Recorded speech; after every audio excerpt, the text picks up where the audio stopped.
नमस्ते सबैलाई, मेरो नाम दिपेश। तपाईँहरू हेर्दै हुनुहुन्छ टेक्निकल ब्रदर च्यानल र आज चाहिँ हामी Realme 10 Pro Plus को अनबक्सिङ गर्न गइरहेको छौँ। Realme 10 Pro Plus भन्ने बित्तिकै चाहिँ Realme को आजभन्दा 1 वर्ष अगाडि लन्च गरेको Realme 9 Pro Plus को सक्सेसर भन्न सक्छौँ हामीले यसलाई। Realme 9 Pro Plus चाहिँ जुन टाइममा जुन प्राइस रेन्जमा पहिले आउँथ्यो त्यो प्राइस रेन्जमा चाहिँ one of the best selling phone नै थियो र त्यसको चाहिँ बेस्ट फिचर्स भनेको चाहिँ त्यसको क्यामेरा रहेको थियो र क्यामेराको लागि चाहिँ त्यो फोनले एकदमै राम्रो हाइप क्रिएट गरेको थियो त्यो टाइममा र मान्छेहरूले फिडब्याक पनि राम्रो दिएका थिए त्यो फोनमा। र Realme 10 Pro Plus पनि अहिले चाहिँ त्यही रेन्जमा, तर क्यामेरा त त्यो जस्तै राम्रो छँदैछ, त्यही सेन्सर नै हालेको छ यिनीहरूले। र यसपालि चाहिँ अझ त्यसभन्दा इम्प्रुभ के गरिदिएको छ भन्दाखेरि यसमा चाहिँ डिस्प्ले क्वालिटी चाहिँ अझ इम्प्रुभ गरेको छ र यसमा 3D कर्भ डिस्प्ले ल्याएको छ, जस कारणले गर्दाखेरि चाहिँ यो प्राइस रेन्जमा यो फोन मात्र एउटा फोन छ जसमा चाहिँ 3D कर्भ डिस्प्ले हामीले देख्न सक्छौँ। Realme 10 Pro Plus को चाहिँ अब हामी अनबक्सिङतर्फ लाग्छौँ। हेरौँ बक्समा हामीले के पाउनेछौँ।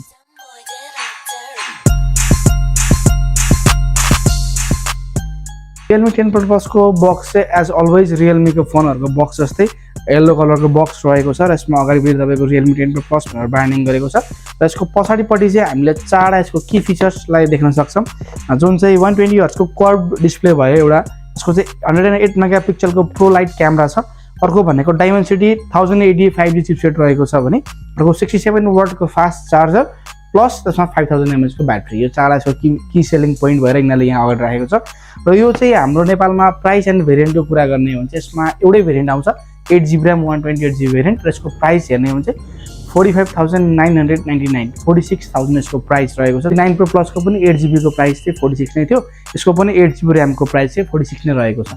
अब यसको चाहिँ हामी अनबक्सिङतर्फ लाग्छौँ।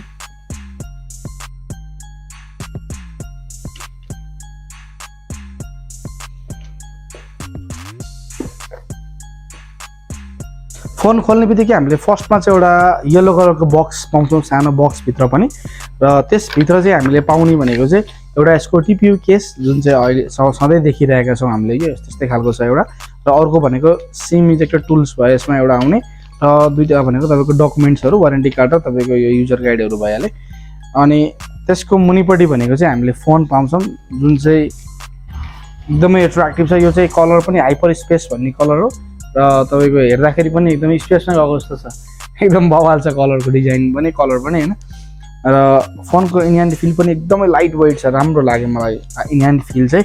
अब यसको पहिलो सुरु हामी एसेसरिजतर्फ लाग्छौँ र एसेसरिजको कुरा गर्नुपर्दा यसमा चाहिँ हामीले 80 वाटको सुपरबुक चार्जर पाउँछौँ, जुन चाहिँ फोनले चाहिँ खास भन्ने 67 वाटको चार्ज सपोर्ट गर्छ र रियलमीले जहिले पनि बक्समा चाहिँ बढी दिने गरेको छ। रियलमी र रेडमीको चाहिँ त्यो अब के हो, यो मार्केटिङ स्ट्राटेजी हो के हो होइन, यसमा चाहिँ 80 वाटको एडाप्टर दिएको छ जसले चाहिँ फोनले सपोर्ट चाहिँ 67 वाटसम्म मात्र गर्नेछ।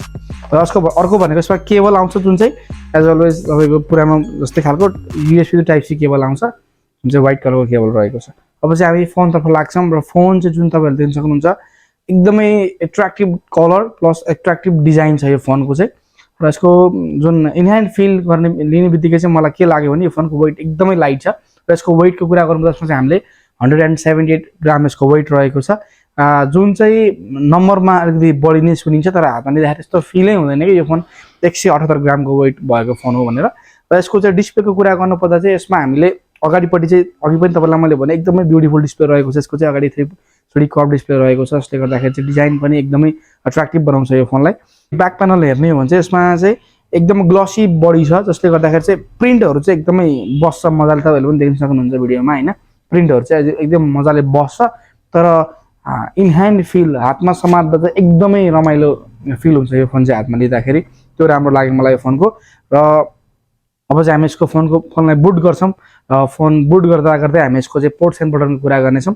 र पोर्ट्स एन्ड बटनको कुरा गर्नुपर्दा चाहिँ यसको हामीले मुनिपट्टि चाहिँ टाइप सी पोर्ट पाउँछौँ, त्यसको साइडमा भनेको स्पिकर ग्रिल र अर्को साइडमा भनेको चाहिँ हामीले सिम ट्रे रहेको छ र त्यसको राइट साइडमा भनेको हामीले भोल्युम अप एन्ड डाउन भयो एउटा, अर्को भनेको चाहिँ पावर बटन रहेको छ र लेफ्ट साइडपट्टि चाहिँ एकदमै क्लिन छ, केही पनि बटनहरू छैन, केही पनि पोर्ट्सहरू छैन।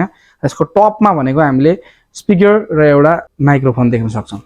यो फोनको डिजाइन एन्ड बिल्ड क्वालिटीको कुरा गर्नुपर्दा चाहिँ यसमा चाहिँ हामीले ब्याकमा चाहिँ प्लास्टिक बिल्ड पाउँछौँ र फ्रन्टमा चाहिँ अब ग्लास बिल्ड भइहाल्यो र यसको फ्रेम चाहिँ प्लास्टिक फ्रेम रहेको छ र यसको फ्रन्टमा चाहिँ डिस्प्लेमा भनेको तपाईँको कर्भ डिस्प्ले रहेको छ। अब यो फोनको डिस्प्लेको साइजको कुरा गर्नुपर्दा चाहिँ यसमा हामीले 6.7 इन्च एमोलेड डिस्प्ले पाउँछौँ जुन चाहिँ FHD प्लस को रेजुलेसन रहेको छ भने यसमा चाहिँ हामीले 800 निट्स को पिक ब्राइटनेस पाउँछौँ भने यसमा चाहिँ 120 हर्ट्ज को रिफ्रेश रेट पनि रहेको छ, जसले गर्दाखेरि डिस्प्ले एकदमै स्मुथ फिल हुन्छ तपाईँलाई चलाउँदाखेरि पनि, त्यो राम्रो छ यसको चाहिँ होइन।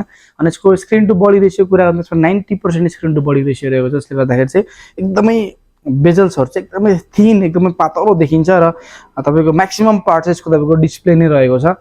र यसमा चाहिँ एउटा एक्स्ट्रा के राखिदिएको छ रियलमीले भन्दाखेरि चाहिँ तपाईँको 3D कर्भ छ र यसमा तपाईँको मिस टच हुन्छ भनेर चाहिँ यसमा तपाईँलाई मिस टचको लागि चाहिँ यिनीहरूले एउटा एक्स्ट्रा फिचर राखेको, जसले गर्दाखेरि चाहिँ तपाईँको फोन यदि पकेटमा छ, यदि हातमा छ भने चाहिँ यो फोनको जुन कर्भ स्क्रिनमा चाहिँ छुएर मिस टच हुने सम्भावना चाहिँ अलिकति कम गरिदिएको छ। त्यसले गर्दाखेरि चाहिँ तपाईँको फोनको ब्याट्री लाइफलाई चाहिँ अलिकति सेभ गर्छ, किनभने एनी टाइम डिस्प्ले अन भयो भने ब्याट्री खाने हो, त्यसले गर्दाखेरि ब्याट्री चाहिँ अलिकति नटिक्ने प्रब्लम आउने हो।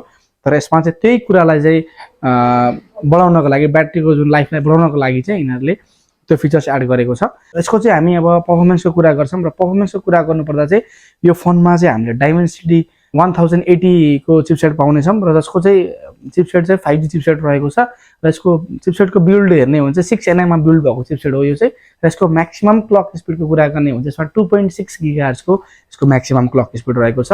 र यसको जीपीयूको कुरा गर्ने हो भने हामीले मालीको जीपीयू देख्न सक्छौँ, मालीको G68MC4 भन्ने जीपीयू रहेको छ, जसले गर्दाखेरि चाहिँ तपाईँको गेमिङ पर्फर्मेन्सको लागि पनि यो फोन राम्रो नै रहेको छ। यो फोनको अब हामी क्यामेरातर्फ लाग्छौँ र क्यामेराको कुरा गर्नुपर्दा चाहिँ यो फोनमा चाहिँ हामीले ब्याकमा ट्रिपल क्यामेरा पाउँछौँ। एउटा चाहिँ 108 मेगापिक्सलको f1.8 एपेचरमा मेन सेन्सर पाउँछौँ भने अर्को चाहिँ 8 मेगापिक्सलको f2.2 मा चाहिँ अल्ट्रा वाइड पाउँछौँ भने अर्को भनेको चाहिँ 2 मेगापिक्सलको म्याक्रो सेन्सर पाउँछौँ, जसमा चाहिँ तपाईँलाई f2.4 एपेचर रहेको छ। र यसको चाहिँ फ्रन्टमा कुरा गर्ने हो भने चाहिँ यसमा फ्रन्टमा हामीले 16 मेगापिक्सलको सिंगल क्यामेरा पाउँछौँ, जसको चाहिँ भिडियो रेकर्डिङको कुरा गर्ने हो भने चाहिँ यसमा हामीले 1080p 30 fps सम्म गर्न सक्छौँ फ्रन्ट क्यामेराले भने।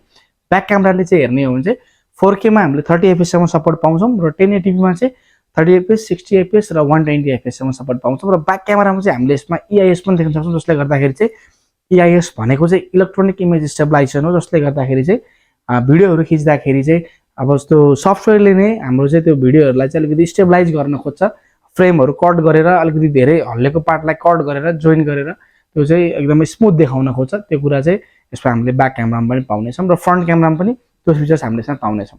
यो फोनको ब्याट्रीको कुरा गर्नुपर्दा चाहिँ यसमा हामीले 5000 mAh को ब्याट्री पाउँछौँ र चार्जिङको स्पिडको पनि एकदमै राम्रो छ। यसमा 67 वाटको फास्ट चार्जर पाउँछौँ, जसले चाहिँ 17 मिनटमा 50% चार्ज हुन्छ र यसको चाहिँ लगभग 30 मिनटमा तपाईँलाई फुल चार्ज दिन्छ यो फोनमा चाहिँ। यो फोनको स्पिकरको कुरा गर्नुपर्दा चाहिँ यसमा हामीले चाहिँ ड्युल स्पिकर पाउँछौँ, जसले गर्दा साउन्ड क्वालिटी पनि यसको राम्रै छ, यो प्राइस रेन्जको लागि चाहिँ राम्रै छ यसको साउन्ड क्वालिटी।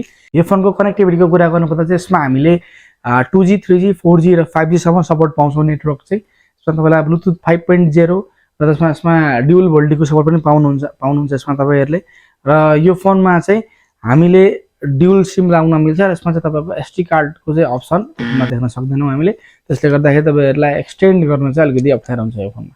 सेन्सरको कुरा गर्नुपर्दा चाहिँ यो फोनमा चाहिँ हामीले इन डिस्प्ले फिङ्गरप्रिन्ट सेन्सर पाउँछौँ, जुन चाहिँ तपाईँको डिस्प्ले अगाडि नै रहेको छ। त्यो चाहिँ एउटा यो रियलमीको जति पनि 9 देखि माथिको फोनहरूमा सबैमा यसले इन डिस्प्ले फिङ्गरप्रिन्ट दिइरहेको छ र यसमा पनि हामीले इन डिस्प्ले फिङ्गरप्रिन्ट पाउँछौँ। र यसको चाहिँ अरू सेन्सर कुरा गर्ने जाइरो सेन्सर पनि पाउनुहुन्छ, प्रोक्सिमिटी, त्यसपछि एक्सेलेरोमिटर र कम्पास, यो 4 सेन्सरहरू पनि साट्न सक्नुहुन्छ। र तपाईँको गेमिङको लागि पनि यो फोन राम्रो रहेको छ, किनभने यसमा जाइरो सेन्सर रहेको छ। यसले गर्दाखेरि पब्जी खेल्ने मान्छे यदि जाइरोमा खेल्नुहुन्छ भने यो पनि तपाईँहरूलाई बेस्ट चोइस भनेर। यो रहेको छ रियलमी 10 Pro Plus को चाहिँ अनबक्सिङ भिडियो र यो फोन चाहिँ हामीले आज अनबक्सिङ गरेका छौँ र सर्ट रिभ्यू पनि दिएका छौँ। जुन चाहिँ फोन हातमा लिएर हाम्रो फर्स्ट इम्प्रेसन के रहेको थियो यो फोनलाई हातमा लिँदाखेरि, त्यो कुराहरू हामीले सेयर गरेका छौँ र यसको चाहिँ जुन सर्ट रिभ्यू बनाएका छौँ। र अब हामी नेक्स्ट भिडियोमा चाहिँ यसको फुल रिभ्यू बनाएर ल्याउनेछौँ। त्यो दिनसम्मको लागि चाहिँ हाम्रो भिडियो हेर्दै गर्नुहोला, सब्सक्राइब गर्नुहोला। हस्त, धन्यवाद।